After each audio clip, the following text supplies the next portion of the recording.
Hello, my name is Jenna Baldwin, and I'm going to talk to you about how to utilize social media. First, we will get into what is social media. And social media can be a hugely broad term that people use, but essentially what it is websites and applications that enable users to create and share content. Also, this can be used to network with people and connect to a huge audience, especially if you are an organization. So, some examples of social media are going to be Facebook, Twitter, Instagram, LinkedIn, Snapchat, um, things of that nature. So, next, we're going to talk about how to utilize it. So, using social media can be tricky. You want to utilize it to get your message out there. So, you want to be personable and um, tell your audience what they want to hear and also get your message out there. You should utilize social media to promote your brand, and we'll talk about brand later on in the slides. You should utilize social media to share different events that are going on in the community, whether that be an event held by you or an event held by somebody else within your community. And then you'll find that other pages and other organizations will be likely to promote your brands as well. So it's kind of cool in that kind of sense. So a lot of organizations will use social media as a marketing strategy. And in a lot of the research that I did, it stated that social media should be something that a lot of like your organization should focus on because it can be free advertising, and who doesn't like free stuff? Um, so utilizing that for to get those messages across and promote what's going on in your organization will definitely help you out in the long run. Next comes the question, what do you post? Honestly, you can post literally anything you would like. However, there are some barriers, and you want to stay relevant to your brand. You don't want to go posting random memes and things like that other people are posting. You want to stay relevant to your brand and like think to yourself, what do you want to post and how do you want your organization to be perceived from your audience.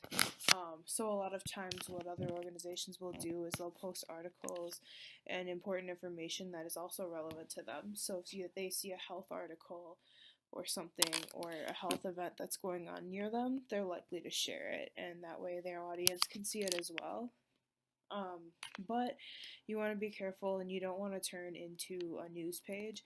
This is because a lot of like you can easily follow a news page. You want to follow a page and follow an organization to see what is happening with them, and by sharing your own content, that'll help.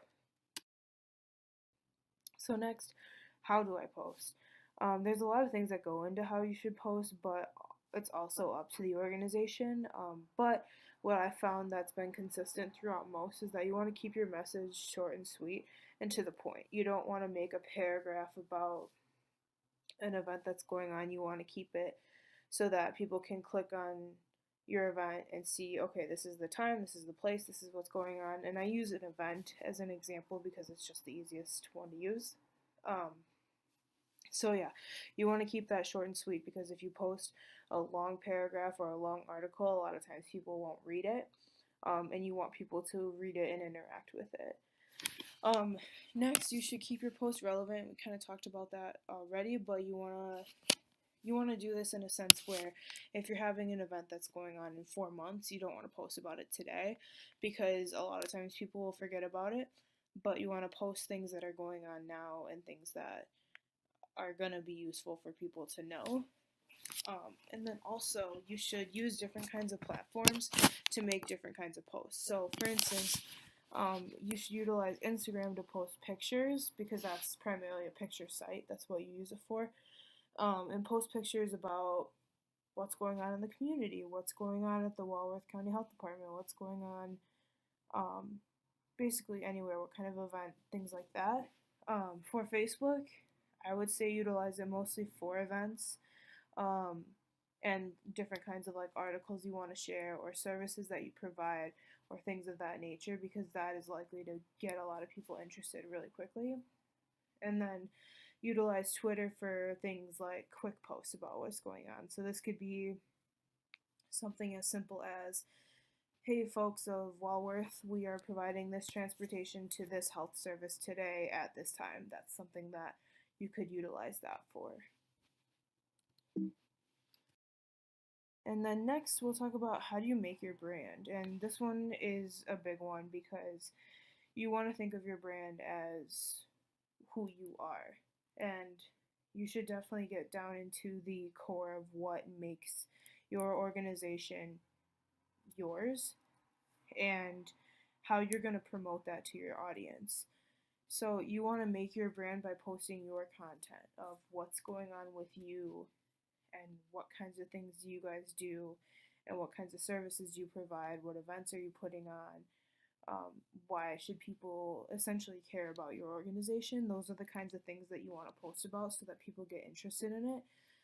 And you don't want to overshare other people's content. And I say this because, again, you don't want to turn into a page that only talks about other people's stuff. You want to talk about what's going on with you and why should people care about it, essentially. So next, you want to keep your layout and your verbiage consistent. A lot of times people will do this through their logos. Personally, I did an internship at the Milwaukee Riverkeeper a few summers ago, and on every single post they made, they would put their logo. And what I did was I took over their social media, and I found that utilizing apps like Canva and Hootsuite really definitely helped. Canva especially, we've used that in our health advocacy class with Kate Sobiak this semester, and it definitely helps you create posts and create different kinds of things, banners, flyers, any things like that that you can use not only for social media but for other things as well. So that is definitely an app to check out, and those will have the exact dimensions for like Instagram, for example, and then filters as well. For the Milwaukee Riverkeeper, we did use the same filters for everything, and then when you look at their page, you see it's very consistent. It's not all over the place, and that's kind of what they want their brand to be. A lot of times they'll find that um, a lot of times you'll find that organizations will have a very consistent page of what kinds of things they post and things like that. It's definitely um, it's up to the organization. Next, you want to post what your followers want to see. And a lot of times you can figure this out through the engagements of and what is getting the most engagements. And you can check that by utilizing things like Facebook.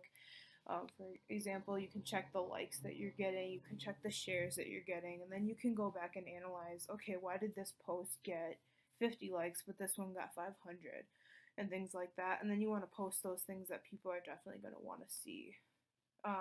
For things like Twitter or Instagram, Twitter, you can check to see how many times somebody even clicked on your post, and then that can show you exactly how big of an audience you're actually reaching, which is pretty cool. And then for things like Instagram, you can utilize the hashtag, which I'm sure everyone's heard about, to hashtag different things that make it relevant to your brand. So you could say hashtag health, hashtag Walworth, and things like that. And people see those hashtags, and then that reaches an even further audience. So you want to do things like that, and it gets very specific. And then finally, you want to be consistent with what you post. You want to post often, but not to the point where it's going to overwhelm your followers. People want to see your content, but they don't want to see your content 30 times a day, for instance. It can be difficult to monitor, but also you want to post the most relevant and most useful information. And you'll find that you can develop a pattern and things like that to get into that. For instance, you don't want to post like 8 things one day and then none for the rest of the week. You want to kind of stay consistent with that, but also staying relevant. So, thank you for listening to this presentation. I hope you enjoyed it.